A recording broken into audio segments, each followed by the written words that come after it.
Hi, I'm Sven Masterson. I'm one of the co-founders and mentors in the Mentoring Men community, and I help men transform painful, broken, and dying marriages into deeply connected, passionate, and intimate marriages. And today I'm joined by my lovely bride, Zelda. We've been in a relationship for 31 years, right? Almost 32. I feel good that you don't know. I don't feel so bad. We've been married for about 29 of those years. That's the longest it's ever taken you. So I asked Zelda to join me frequently in videos to talk about things that I think it's just nice to have a woman's perspective. And so today I've asked her to join me to respond to something we sometimes hear from men that we work with.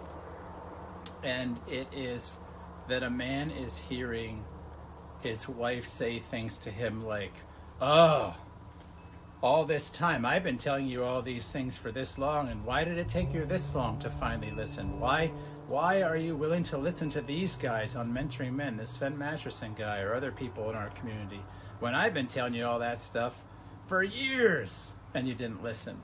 And I thought, when I started hearing that, oh, I bet you I know how my wife, I bet you my wife knows how that feels. I get a little tongue twisted. And so I thought I would ask you, like, what would your response be to a woman who is seeing her husband change after years, feeling like a little irritated, maybe a little resentful that he wasn't responding to some things she said over those years? So I thought we could just have a conversation about that. If you're watching this video, this is unscripted. We haven't really talked about what we're going to talk about, and we do that on purpose so we can have a real authentic conversation that you can behold. So hopefully I won't step in anything so this here. is really me thinking.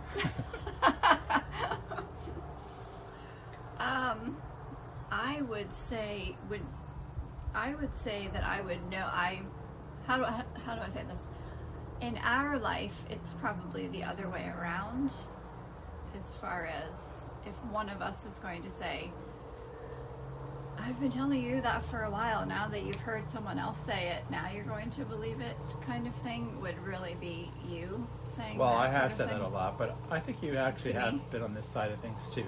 Yeah, I'm just trying to think of an example of when I have been, but I'm sure I have been. But what comes to my mind, though, is you being on the side of it more. Well, but it's usually about inconsequential stuff. So what I think you're talking about is, if I had some idea to do something or purchase something, or I was interested in something, you'd be like kind of skeptical and maybe unconvinced. And then if like the UPS guy or the mailman or a total stranger or somebody on the internet mentions it, all of a sudden you're like, "Oh, this person I saw today and they were talking about this thing." And I would be like, "I've said that for eons, and you've been like resistant, and now a total stranger says it, and suddenly it's a good idea." And I do think actually that's what these women are experiencing. Yeah. And so I can relate to it also, because to be honest, there have been times where I got really incredulous when suddenly a total stranger says something and then you were on board. I would be like, do I not deserve, as your spouse of X amount of years, to be like respected and appreciated this way? I have some comments on that in a little bit I'll get to, but I think I know how people in this spot feel. Yeah. But I thought too, maybe what you could share is a little bit of even your perspective of watching my own kind of changes over time, and if any of that was triggering for you, like, oh, fine, why does it take so much before you'll change, and how come now, why not then? I do remember you saying some things like that, like why now? Yeah, that's true. I hope these wind chimes aren't going to be a problem. I can take it down. No, let's You're just worried keep going. about Let's it. just keep going. It's pretty. Yeah, so I guess if I'm going to talk about it from my point of view, as being that if you were upset, like, why did it take for someone else to say that? I don't have an answer for you, except to say that why don't you just be thankful that I changed or that I got on board with your idea, and don't get so up in arms about it. If I'm going to think about it from the other point of view of what took you so long, I think that's a normal response, and that the only thing that you could do then is just to forbear that response, be patient, and wait for me to turn around, and then have the turnaround in a sense of just being thankful that change has finally occurred. Do you know what I mean? So Yeah. I think it's just a matter of forbearance and patience and gratitude, because yeah, we don't all do things in each other's time frame, which would be nice if we did, but we don't. So I know. I wish go ahead. You finish. I was going to say, I could look back and say, I wish things would have been different when we were newly married. I think we tried, though. Our honeymoon stage had lasted longer, that you stayed enamored with me longer, kind of thing, than you did. But I'm enamored with I you can't. now. But I'll drive myself crazy if I stay in that, like, oh, I wish things would have been different, versus just being glad that they are different now, and being thankful that we were able to stick it out and not have to start from scratch with someone else. That brings me great joy. Because then now when I look at you, I can, like, there are times where I see like the young you in you. I know, not that you don't. I know. Not that you look old now, but I'm saying, like, I can see the young you, and then that brings me like a sense of like I don't know, like a delight in my heart of that we've been together for so long. Like appreciating the span of time. Yes. Yeah, I have the same sensations oftentimes. Yeah. So, I think sometimes it's hard to hear teaching or whatnot from our spouse, don't you think? Because Pride, we want ego. pride and ego, and I think as spouses go, like, we want to be accepted for who we are, and not have our spouse be in the teacher seat or the mentor seat. That is for me anyway. Like, the times where you have wanted to be my teacher or my mentor, or tell me how to do something, or say, why don't you say that or whatnot, I balked at that severely, and there's a good reason for that. I'm thinking, like, that is just not who I want you to be. Like, I just want you to love me and accept me for where I am, and let me find out, good information and life-changing things from other people, or books that I read, or whatever. What do you think? I think that my critical flaw at that time was twofold. One, most men want to be a hero, and we misunderstand that the place you're supposed to be a hero is in your own life. And if you haven't been a hero in your own life, you'll try to, like, go be a hero in another life. And so men kind of latch onto this idea that I'm gonna be heroic for her. And I understand the impulse for it, but it's a little bit misguided, right? And so I know when I was telling you those things, it was from a place of wanting to, it was good-hearted, but it was also like a little disingenuous in that, like, I was maybe trying to steer you in a certain direction that was really built on a comparison of who you are now, or who you were in the moment, with my ideal conception of you. Mm-hmm. And that's judgment. Yeah. So what I've learned in hindsight is, this is actually what kind of leads to dissatisfaction and the disillusionment stage of marriage, is that you enter marriage with your ideal version of what your spouse is going to be like. And it's not a fair picture, because as a male, for example, like, my idealized version of a female, especially at 20 years old when I'm getting married, is from a male's perspective. And so, like, men expect that, like, well, a good woman is going to do these things in these ways. And likewise, you get married as a woman, and your idealized husband is built from your collective experience, but it's still through a feminine, a relatively immature feminine point of view that believes, well, a good man would do all these things. So, for example, I think you expected me basically to operate behaviorally sometimes like a really good woman would. Yeah. And you know how Alison Armstrong talks about this in her books. Like a man is not a misbehaving woman. Right. And then I did the same thing. And so because a classic way this shows up for men is actually in men understanding attraction and sexual desire, right? Because men have this thing called spontaneous desire. You know, we see two mountains in the shape of breasts, and it might make our mind go like, oh, yeah, how about it? And we're so easily aroused. And so then, like, when we don't see a woman spontaneously aroused, because that's not how y'all work generally, then we'll misunderstand, like, oh, she's not interested. Like, what is wrong with me? And so you start creating a story out of it. You start judging. That's just a common way I see with men. A way I experienced it on the other side was that you might expect me to have a level of feminine intuition that would be uncommon among men.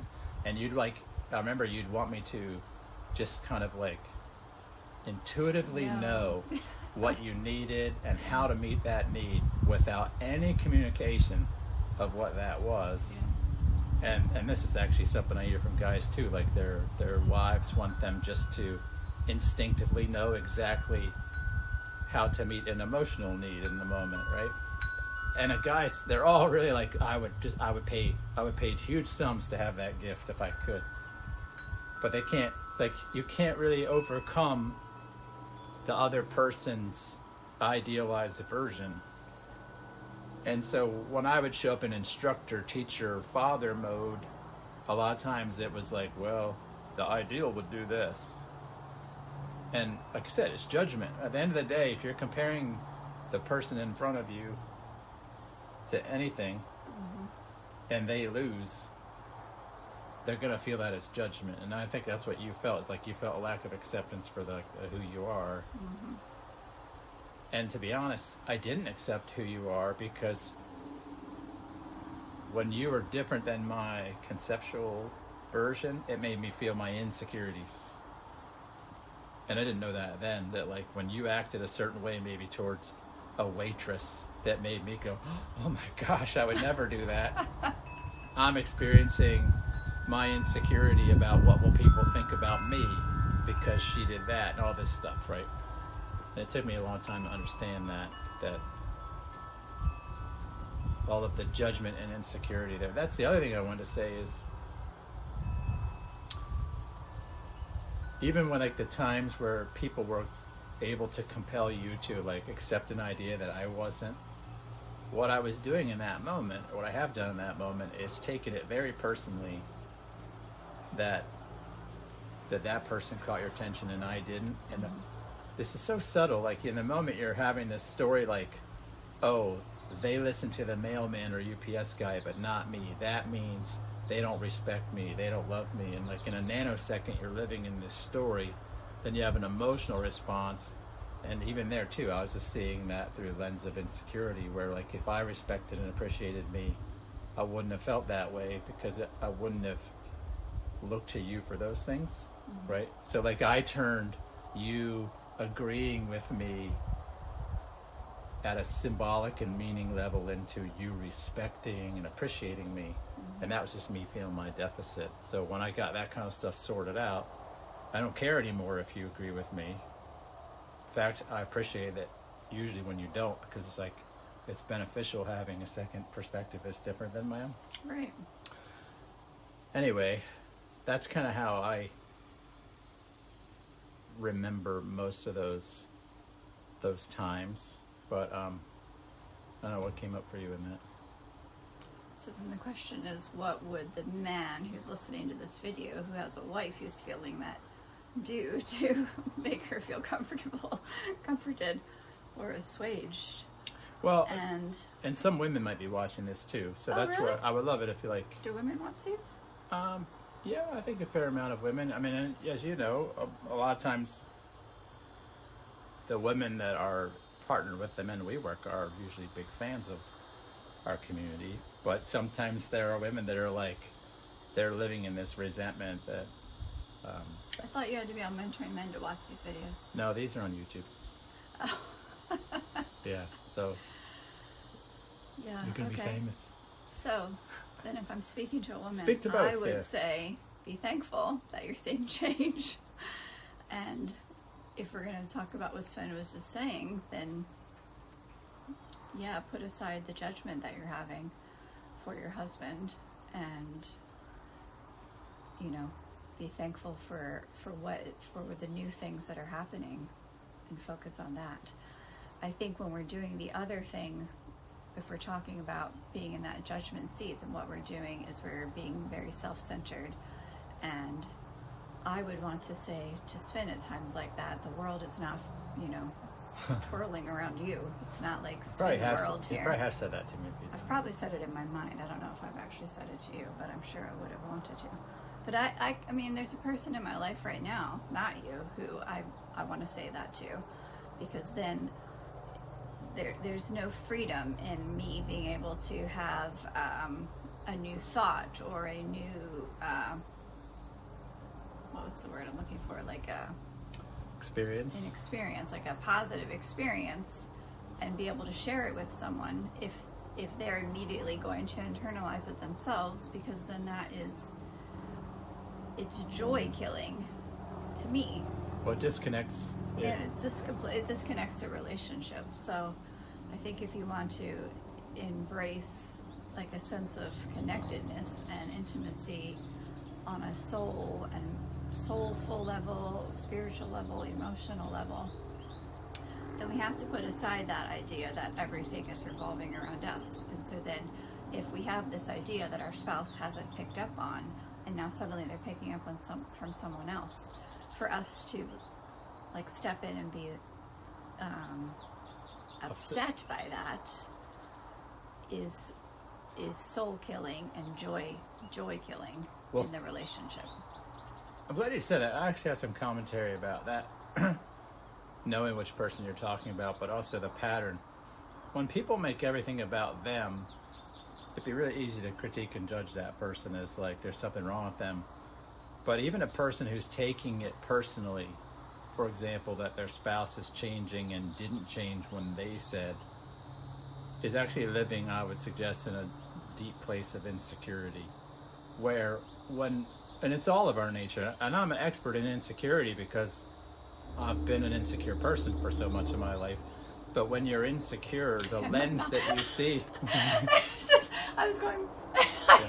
Which made me laugh, like someone's, watching this saying, yeah, she's really agreeing with what he's saying. And I don't mean to say that. It actually is good that you affirm that I was insecure. So, whatever your state of inner being is like the lens that you look through the world, right? And so, when you're an insecure person, you're seeing everything, including the things people are telling you about them, through your lens of insecurity. And it's like it's filtering, it's almost like it's twisting the light and the sound into a being about you, even though the person is sharing about them. And so this is the ravaging, damaging thing about insecurity, is it fouls up all of our relationships because it discolors our ability to see what's really going on, and we see everything through our lens of insecurity. And where you have a person who's experiencing insecurity, they deeply judge themselves. And people that deeply judge themselves are very disconnected from themselves, very disconnected from other people. And so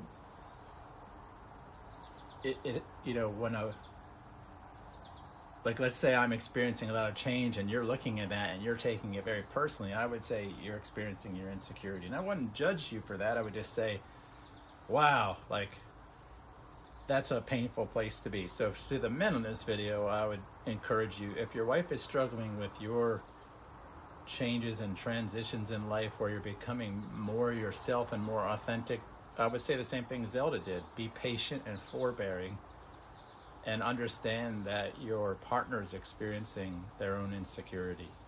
when they say these things and they're taking it personally that you didn't listen to them, just tune into the emotion there. There's a hurt feeling there, and that's something we can always, I think, be with a partner in, just like it validate, like, yeah, that sounds really painful. I understand that hurts. And without having to change. It's Yeah, not, yeah. You It don't would be need inauthentic to to do change that. anything about you or what you're doing. Right. But Which you would be can to operate in still- your own insecurity, right? Exactly. You still want to be authentically who you are and the new things that you're learning. Right. But you can still have compassion and understanding for the person who is feeling pain. Right. Now, something I say all the time, and you've probably never heard me say this in a video before, but I tell men all the time, and I would say to this man too, you have to be more committed to being authentically you than the relationship you have. If you're not, like if you're more committed to the relationship than authenticity, then generally you won't be authentic and you won't have a good relationship. And this is what's hard when you're trying to be authentic and your partner is getting upset at your new trajectory, that the insecure self wants to kind of retract and go back in the shell and do things to keep her feeling okay and safe, but that would be both inauthentic and insecure. And it's a lot of freedom, I think, to come into a place where you're just like, I have to be me, and I'm willing to do that even if it means ending our marriage. And I would say a big part of our marriage turnaround was we individually both came to that same spot where we were ready to choose being real within ourselves than stay married. Yes. And a lot of people are scared of that, like, well, if you entertain ending the marriage, won't you? No, actually, we never actually had that go to that level. And I would say because we each individually came to the place where we're like, I'm hanging on to me, which was not a selfish thing in the way that you could judge somebody for. It was a necessary thing. Like, if you can't be authentic, why take any step forward in life? Yeah, it's like if you can't come to this place where who you are is okay, then at what point is there even any point of you being you? Which obviously there is a point that you are you, because you are here. Yeah. And that's what I finally came to for myself was, well, if who I am is not okay, then there's no point in me being here. Like me being me and me being here. It's really the only option. It's like if you can't be the person that you were born as, Yeah. and if anything gets in the way, including a relationship, you really have to be ready to dispose of that. But the interesting paradox of that is the more ready you are to move anything out of your way that threatens your authenticity, the more vulnerable, real you get, the more intimate you get, the more your relationship grows connected, which is the funny thing, right? Yeah, So it seems like that shouldn't be, which is why I think people are so afraid. I mean, I could speak for myself. That's why I would have been so afraid, because, that probably for many years I was afraid that if you were worried about being judged. who I really was, because you're worried about being judged. Me too. That is actually everybody's problem. Is Right. our very root problem in a relationship in the early stage of marriage is you're not authentic because you're afraid to be authentic. And when you're not authentic, you really don't build deep connection and intimacy because you're hiding behind a veil. And when you're hiding behind a veil, it's awkward, and then everybody's unhappy because nobody feels known and nobody feels accepted. And that's what brings marriage to a crisis mode. So one more thing I would say to just ladies that might watch this video, and maybe you could relate to this, because women are different, is men generally don't change because of our singular focus on things until the pain of not changing is high. And so it's a common thing really across men in general, and I'm generalizing when I talk about men and women. I'm not, please don't hear that with too much precision, but generally men change when the pain of not changing is significant. And so a lot of men, the problem is in just the regular doldrums of everyday life. A partner is trying to just keep it together, and she's trying not to be a complaining wife, and and all these things. And so the pain is just like, it's tolerable. He could take a few Advil or drink a few beers or whiskey and he could just move on. But there's a point where the pain is like really bad. And that's generally when men will change. And it irritates usually female partners. Like, why did you wait till it got so bad? But this is kind of how men are. Like, they don't go to the doctor sometimes until, you know, you're bleeding or you've got like a growth on your body or something. And I'm not saying every man does this in every stage of his life, just that it's common in the men we meet that they put off and put off and put off that until it feels necessary. And it'd be really easy to judge that as being, oh, that man has a character problem. But something I would tell a woman watching this is a husband and father is often doing that precisely because he devalues himself and he's made everybody else a priority. And so he's operating in a story where I have to make sure that all my wife's needs are met, all my kids' needs are met, and he's secretly living in a very painful place of feeling depleted, like he's just a security guard, Uber driver, cash machine, paycheck. He's not feeling good about life or himself, but he's, in his mind, living in a virtuous way because he's making everybody else's life possible. And it takes a lot of pain to bring him to a place where that breaks. Oftentimes it's when the threat of his marriage ending and him seeing his kids half the time or losing half his assets. Like, oftentimes it's not until a man faces that threat that he does something. And so I would just encourage any woman, a couple things. One, sometimes being authentic as a woman means don't hide your complaint. I can't believe I'm on YouTube telling women to complain to their husbands. But I actually think there's some legitimacy to this, meaning when you complain, it's a bit of a canary in the coal mine for me. Meaning, I used to resent it because there again, in my lens, I saw your complaint as critique and harsh, and I was just actually experiencing a lifetime of rejection against myself, right? So I couldn't hear like the content of your words or maybe what you were saying because I just got immediately up in my head and I'd be insecure about it and I would just take it personally, right? But if you just kept your mouth shut and you never said anything and you just put on a happy face and you just pretended like everything was okay, two things would happen. One, you'd probably have terrible health problems. We've seen that in numerous people we've known where the wife stuffs her unhappiness in marriage. And it would do me a great disservice because it would allow me to basically go along as though everything is okay when it's not. And so when you actually do a little bit of complaining, like, hey, you know, this isn't going well, this isn't right. Most men want to shut that down because they want to get to like, how do I stay comfortable? How do I keep the bar low? But when you do that, I have to like wake up to my own life, and I have to wake up to being a better man sometimes. I mean, it's complex. Don't get me wrong. I don't love complaint at all, right? But when you don't stay silent and you share what's going on, it's oftentimes the catalyst for a man to realize he's not leading himself well, and he's not leading his relationship well, and he's not leading his family well. And he only gets that opportunity if there's some squawking. And so I would just encourage anybody watching this to, like, one, for a woman to, you know, don't be a nag, don't be a shrew, which your husband's probably going to think you are being anyway, because if he's got an insecure lens, that's how he's going to take it. But if you keep your mouth shut, you're doing everybody a disservice.